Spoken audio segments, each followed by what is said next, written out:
Good evening. Thank you all for having me tonight, and thank you very much to the people who made this event happen tonight. I'm honored to be here with all of these excellent speakers. So as you may have guessed, my presentation is about cats. It's not really. I'm going to talk about the interplay of creativity, design, and culture a little bit here. And I'd like to start things off with a little experiment. I want you to think of somebody you know. Oops. Pretend you didn't see that. Think of somebody you know and ask them to draw for you a picture of a house and picture in your head what you think that might look like. And you probably thought that it looked like this. Now, this is an example of a creative cognitive bias. It's a preconceived idea that inhibits our ability to think creatively. Now, this affects professional designers and lay people alike, whether it's through aesthetic preferences, through the way that things are done, knowing what works and what doesn't work, and a tendency to replicate that which works, and a trepidation to try new things. Now, Picasso, although a painter by profession, collected sketches as a passion. He felt that the moment of human ingenuity was created in the sketch, and the painting was really just an application of learned technique. Now, Picasso wasn't the best painter of all time. I wouldn't argue that he was a better painter for abandoning his classical trainings to pursue this ideal, but he certainly surprised everybody with Cubism. Similarly, Jimi Hendrix, as legend has it, couldn't read or write a note of sheet music and never had a guitar lesson. Now, Jimi wasn't the best guitar player that ever lived. There were arguably classically trained musicians who were better, but he was doing something on the guitar that no one had ever really seen before. Now, was that just the psychedelic drugs, or was it maybe this freedom from creative bias that gave rise to this kind of raw creativity? So I would put forward that we're inherently a creative species. This is a game called Minecraft. It's quite popular with the younger kids, and all these thousands and millions of cubes you see here, sand, grass, trees, etc., they can all be picked up and placed somewhere else. It's digital Lego, essentially, but at a one-to-one scale and with a bit of an action-adventure twist. Here's some creations that people have made. Some of them are rather impressive, as you can see. It's maybe a little bit different than the Lego we grew up with, right? So what's even more impressive about a lot of these creations is the fact that they were done in a multiplayer, online, collaborative environment. And think of how hard it can be just to organize a dinner party among friends. Now try to do it with a bunch of teenagers on Red Bull who don't even share a mother tongue. More impressive still, a lot of this was done by kids, not even teenagers. They may not have been the lead designers, so to speak, in some of these more grand projects, but they were participating in this co-creation process. So this means that kids today are participating in a co-creation process from opposite corners of the world before they even graduate middle school. Now think about what that means. This is a generation of designers by nature we're talking about here. I just mentioned co-creation there, and let's look at that. I love this Venn diagram, by the way.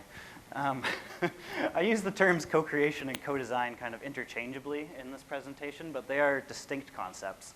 Co-creation is actually a business concept in which the marketplace is used as a forum for firm customer mutual satisfaction versus the traditional model of an active firm and a passive consumer in which the consumer makes yes or no choices.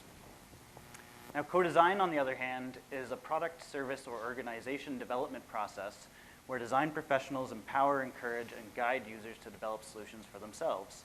Co-design encourages the blurring of the role between the user and designer, focusing on the process by which the design objective is created. So what does that really mean? Well, I'll give you an example here.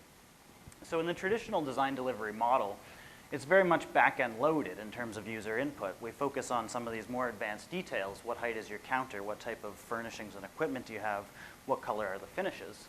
Many of these more front-end areas of work are spent determining the physical needs of the design. Then professional designers will go back to the lab, come up with a couple of options, and present the users with a choice, A or B, very similar to the yes or the no decision I just mentioned a moment ago. Now, the co-design delivery, on the other hand, is more about this fuzzy front end at the beginning. The question isn't so much what do you need, but rather what do you do? Emphasis is based on developing design concepts and the best possible parti pris to inform the remainder of the design. For example, some of my colleagues are working on a project at the Heart Institute right now, and the user groups were asking for a couple of functional adjacencies that weren't really making a lot of sense. And so the question was, well, do you do that? Do you want that because that's the way you do it now in the restricted space that you have? And is that really the best way to do it? If you could do it differently, how would you do it? And these kind of questions can really expand the dialogue and open things up into a much more conceptual direction, which is what we're trying to encourage with this process. I'm sure you know there's many different learning styles: tactile, auditory, visual, so on and so forth. There's also different teaching styles. When I was younger, I used to teach snowboarding, and one of the pedagogical techniques in snowboarding is known as whole part whole. So this is looking at a larger concept, then zooming in on something more technical, a specific skill, and then reintegrating that back into the whole. Now this can also be used as part of the design process, and I'll show you how that works. This image is known as a Stakeholder Pentand, and it demonstrates the synergistic relationships between various stakeholders in a design process. In the example of a healthcare project, for example, who constitutes the user? Is it the clinical staff or is it the patients? Isn't it both? Don't both fall under the umbrella of the community, so on and so forth. Now, the whole point of the Pentad isn't to define the roles, but rather to actually blur those lines. Introducing this image to a user group and asking them which role or which category they think they fall into, and then immediately challenging that assumption can shatter their kind of preliminary bias, get things moving into that open conceptual direction, and get people off of the subject of what color their office might be. And that's the effect of whole part whole. So this is Mwenzi Regional Hospital in Tanzania, and some of my colleagues worked on a master plan here as part of an initiative called Design for Others. And a number of factors came together in the creation of Design for Others, but the focus here is that there's a lot of very well-meaning individuals and NGOs doing work in developing communities, but in kind of a very niche fashion. There's a bit of a lack of multi-organizational coordination. And planning things in parts without the context of the whole can lead to very fragmented results. So this was the existing site plan. This model was developed as part of the initiative. And you can see these two dark blue areas. In the upper left there is the existing outpatient clinic, and the lower right is the imaging department. So you go into this place with a sprained ankle, and not only do you get to hobble from one side of the campus to the other to get your x-rays done, but you get to hobble past the TB ward to get there. So this is probably not a good thing. Now here's a flow diagram on the existing site. We're seeing inpatients, outpatients, materials, and vehicle flows. These purple lines specifically are indicating material flows through the site. And you can see there's no real segregation of clean and soiled materials, and there's several interaction points of these materials with both inpatients and outpatients. This is the full build-out of the site over 10 phases, the vision for kind of the finished product. And you can see A and B here are identified, and A is materials management and B is laundry. Now, it's tempting to get caught up in talking about operating theaters and MRI machines and these sort of things, but it was looking at this big picture that really made it clear that something so unglamorous as a laundry facility was a priority for the first phase of this project. It adds value now, and it continues to add value in the future, as well as enables these future phases of growth. I'm reminded of an anecdote of a fellow who was working with children in Mongolia and spent the better part of a year trying to get them to eat their green veggies because vegetables are good for you. And it wasn't until the Mongolian winter hit that all of a sudden their very protein-rich diet started to make a lot of sense to them. And I think that that can apply here as well. This image you see in the lower left there is the existing outpatient clinic.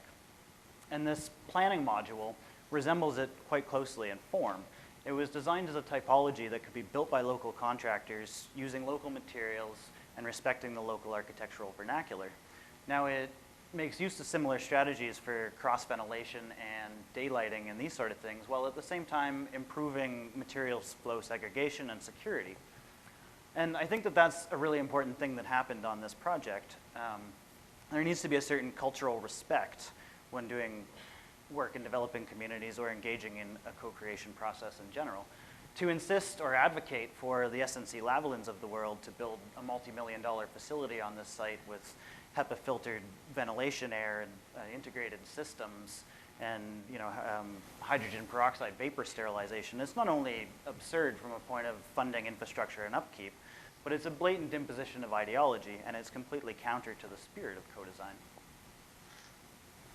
So here's the credit to Design for Others. Thank you very much for helping me out with those slides. I think this is a good example of what the role of a professional designer can be in doing work in developing communities, to democratize knowledge, so to speak, in offering our expertise. But what we don't want to do is create dependent relationships. We want to enable and empower these communities to realize and execute these visions all on their own without outside assistance. So that's great for a formal design initiative. But what about these more kind of inherent organic susurrations of creativity?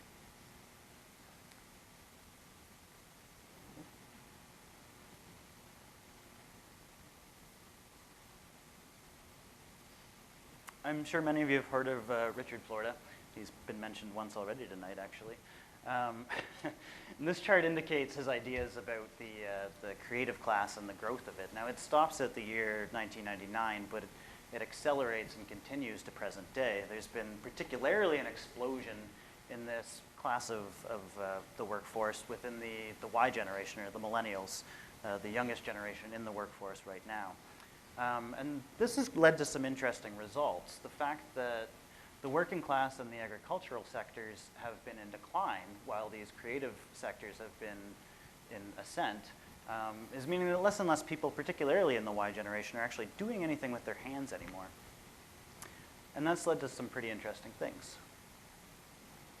A major resurgence in the arts and crafts movement. Because so many people aren't making anything for a living anymore, there's this very strong desire to learn how to do these things. There's this rejection of the mass-produced artifice and this enamor with the nostalgic and authentic. Vinyl records, vintage clothing, English bicycles, organic gardens, home brewing, knitting, sewing, DIY fashion, so on and so forth. So although these traditional roles are declining on the macroeconomic scale, they're being taken up in the home economy at pretty considerable rates. And although this isn't really a mainstream culture, it's a prominent subculture at best, each generation takes from the generation that precedes it. So what will Generation Z take from this sort of culture as it works its way into mainstream consciousness and starts to exert its downward pressures? I think that this marriage of this conscious, creative, and crafty cultural pressure with very tech-savvy youth using advanced technologies we haven't even conceived of yet could have some very interesting results for the Z generation. Here's a little joke about what might happen if everyone chooses a creative career path. I think it's probably more likely, though, that as the Minecraft generation meets these cultural pressures and these technologies and creativity, that along with things like co-creation as a business model, and with emerging technologies like 3D printing, which make design so much more accessible to so many people, that there's a perfect storm of sorts in place for an age of folk design. Now, in my industry, we talk a lot about green building, and that's great, but it doesn't really mean much so long as a design for disposal model of consumerism prevails. Now, what's Walmart really telling us here? I say it's not enough just to build green buildings. Remember what LEED was founded upon. That was the triple bottom line. So it was environmental, social, and economic. Now lately, the social and environmental bottom lines have taken a bit of a backseat in our discourse to the debate about whether these buildings actually save money or not. This ideal has been hijacked in a sense, and instead of the triple bottom line, it's the real bottom line and those other two kind of nice things we do for PR sakes. Now the Living Building Challenge, on the other hand, demands various social justice aspects on the neighborhood development scale. For example, a certain percentage of affordable housing units in a development, the right to air, light, and water is another example. I think that if we hope to guide Generation Z and nurture them, that we need to look at our buildings in this kind of more holistic context. Remember the Pentand, everyone's the user. Does this design continuously add value to each of the stakeholders? So can we take this enormous transformative potential, this perfect storm of technology, creativity, and culture, and can we guide a movement that empowers individuals and communities alike, while at the same time demanding a certain ethic and quality in that movement? Behind me here are permaculture ethics and principles, and I think it's one of the most rigorous ethical models that can really be put forward, and it's pretty simple, really. It's earth care, take care of the earth before the consequences are too big to ignore. People care, take care of kin, self, and community. And fair share, in times of abundance, share the wealth. This doesn't necessarily have to be material wealth. This could be sharing a wealth of expertise, like in the example of design for others. Now, this is really just a reimagination of the triple bottom line. Earth care is environmental, people care is financial, and fair share is social.